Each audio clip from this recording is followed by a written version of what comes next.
हर महादेव। आप सुन रहे हैं शिव महापुराण कथा रुद्र संहिता 6वां अध्याय।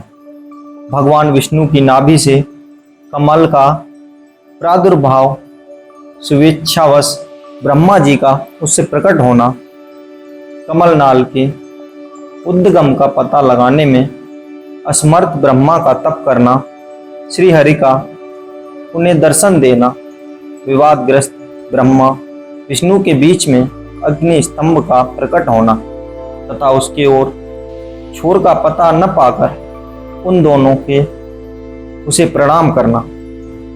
ब्रह्मा जी कहते हैं, देवर्षि, जब नारायण देव जल में शयन करने लगे उस समय उनकी नाभि से भगवान शंकर के इच्छावश सहसा एक उत्तम कमल प्रकट हुआ जो बहुत बड़ा था। उसमें असंख्य नालदंड थे। उसकी क्रांति कनेर के फूल के समान पीले रंग की थी तथा उसकी लंबाई और ऊंचाई भी अनंत योजन थी। वह कमल करोड़ों सूर्यों के समान प्रकाशित हो रहा था। सुंदर होने के साथ ही संपूर्ण तत्वों से युक्त था और यतंत्य अद्भुत परम रमणीय दर्शन के योग्य तथा सबसे उत्तम था। तत्पश्चात कल्याणकारी परमेश्वर शाम्ब सदाशिव ने पूर्ववत प्रयत्न करके मुझे अपने दाहिने अंग से उत्पन्न किया। मुनि, उन महेश्वर ने मुझे तुरंत ही अपनी माया से मोहित करके नारायण देव के नाभि कमल में डाल दिया और लीला पूर्वक मुझे वहां से प्रकट किया। इस प्रकार उस कमल से पुत्र के रूप में मुझ हिरण्यगर्भ का जन्म हुआ। मेरे 4 मुख हुए और शरीर की कांति लाल हुई। मेरे मस्तक त्रिपुंड की रेखाएं अंकित थीं। तात भगवान शिव की माया से मोहित होने के कारण मेरी ज्ञान शक्ति इतनी दुर्लभ हो रही थी कि मैंने उस कमल के सिवा दूसरे किसी को अपने शरीर का जनक या पिता नहीं जाना। मैं कौन हूँ, कहाँ से आया हूँ, मेरा कार्य क्या है, मैं किसका पुत्र होकर उत्पन्न हुआ हूँ और किसने इस समय मेरा निर्माण किया है। इस प्रकार संशय में पड़े हुए मेरे मन में यह विचार उत्पन्न हुआ, मैं किस लिए मोह में पड़ा हुआ हूँ। जिसने मुझे उत्पन्न किया है उसका पता लगाना तो बहुत सरल है। इस कमल पुष्प का जो पत्र युक्त नाल है उसका उद्गम स्थान इस जल के भीतर नीचे की ओर है। जिसने मुझे उत्पन्न किया है वह पुरुष भी वही होगा, इसमें संशय नहीं है। ऐसा निश्चय करके मैंने अपने को कमल से नीचे उतारा।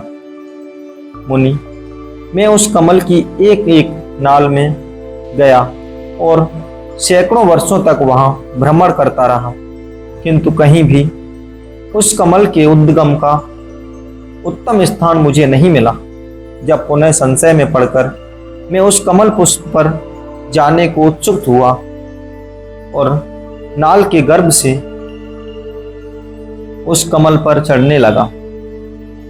इस तरह बहुत ऊपर जाने पर भी मैं उस कमल के शेष को न पा सका। उस दशा में और भी मोहित हो उठा। मुनि, उस समय भगवान शिव की इच्छा से परम मंगलमयी उत्तम आकाशवाणी प्रकट हुई जो मेरे मोह का विध्वंस करने वाली थी। उस वाणी ने कहा, तपस्या करो। उस आकाशवाणी को सुनकर मैंने अपने जन्मदाता पिता का दर्शन करने के लिए उस समय पुनः प्रयत्न पूर्वक 12 वर्षों तक घोर तपस्या की। तब मुझ पर अनुग्रह करने के लिए ही 4 भुजाओं और सुंदर नेत्रों से सुशोभित भगवान विष्णु वहां सहसा प्रकट हो गए। उन परम पुरुष ने अपने हाथों में शंख, चक्र, गदा और पद्म धारण कर रखे थे। उनके सारे अंग सजल जलधर के समान शाम कांति से सुशोभित थे। उन परम प्रभु ने सुंदर पीतांबर पहन रखा था। उनके मस्तक आदि अंगों में मुकुट आदि मूल्यवान आभूषण शोभा पाते थे। उनका मुखारबिंद प्रसन्नता से खिला हुआ था। मैंने उनकी छवि पर मोहित हो रहा था। वे मुझे करोड़ों कामदेवों के समान मनोहर दिखाई दिए। उनका वह अत्यंत सुंदर रूप देखकर मुझे बड़ा आश्चर्य हुआ। वे सांवली और सुनहरी आभास से उद्दासित हो रहे थे। उस समय उन सत्य स्वरूप सर्वात्मा चार भुजा धारण करने वाले महाबाहु नारायण देव को वहां उस रूप में अपने साथ देखकर मुझे बड़ा हर्ष हुआ। तदंतर उन नारायण देव के साथ मेरी बातचीत आरंभ हुई। भगवान शिव की लीला से वहां हम दोनों में कुछ विवाद छिड़ गया। इसी समय हम लोगों के बीच में एक महान अग्नि स्तंभ ज्योतिर्मय लिंग प्रकट हुआ।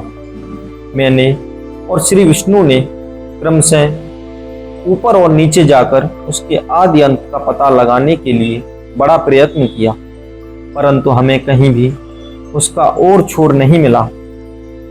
मैं थककर ऊपर से नीचे लौट आया और भगवान विष्णु भी उसी तरह नीचे से ऊपर की ओर आकर मुझसे मिले।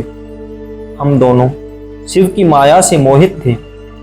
श्री हरि ने मेरे साथ आगे पीछे और अगल बगल से परमेश्वर शिव को प्रणाम किया। फिर वे सोचने लगे, यह क्या वस्तु है? इसके स्वरूप का निर्देश नहीं किया जा सकता, क्योंकि न तो इसका कोई नाम है और न कर्म ही है। लिंग रहित तत्व ही यहाँ लिंग भाव को ही प्राप्त हो गया है। ध्यान मार्ग में भी इसके स्वरूप का कुछ पता नहीं चलता। इसके बाद में और श्री हरि दोनों ने अपने चित्त को स्वस्थ करके उस अग्नि स्तंभ को प्रणाम करना आरंभ किया। हम दोनों बोले, महाप्रभु, हम आपके स्वरूप को नहीं जानते। आप जो कोई भी हैं, क्यों न हो, आपको हमारा नमस्कार है। महेशान, आप शीघ्र ही हमें अपने यथार्थ रूप का दर्शन कराइए। मुनिश्रेष्ठ, इस प्रकार अहंकार से आविष्ट हुए हम दोनों ही वहां नमस्कार करने लगे। ऐसा करते हुए हमारे 100 वर्ष बीत गए। इसी के साथ हमारा यह अध्याय समाप्त होता है। आगे की कथा सुनने के लिए आप हमारे चैनल भारतीय संस्कृति को सब्सक्राइब कीजिए और बढ़ावा दीजिए। मिलते हैं अगले एपिसोड में। हर हर महादेव, हर हर महादेव।